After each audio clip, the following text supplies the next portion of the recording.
আসসালামু আলাইকুম। অমুসলিম ভাইদের প্রতি রইল আমার অবিরাম ভালোবাসা। নাটক শুরু হয়ে গেছে আমেরিকার কংগ্রেসে।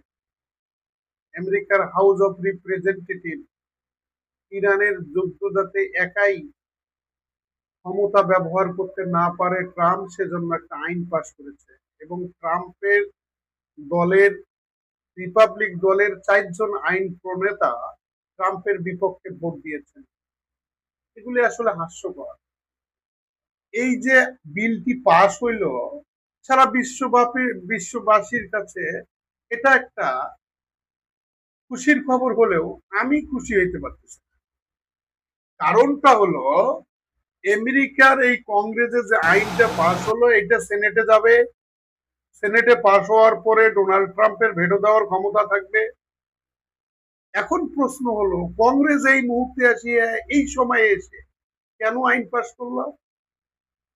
দশকের পর দশক ধরে তারা যুদ্ধ করছে ইরাকে, আফগানিস্তানে, সিরিয়ায়। কই, কংগ্রেস তো সেখানে অনুমতি তাদেরকে দেয় নাই। আমেরিকা দুর্বলদের জন্য মরণ ফাঁদ যখন তৈরি করে, তখন আইনের প্রয়োজন হয় না।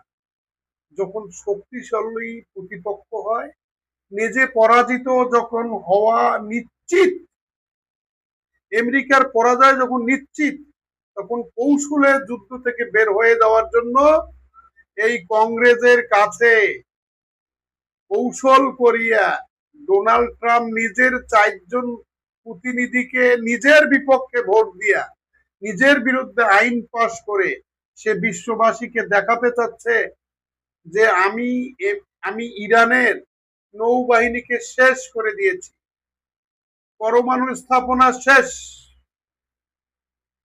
ইরানের সর্বোচ্চ নেতা শেষ, এবং ইরানের সামরিক কমান্ডাররা শেষ।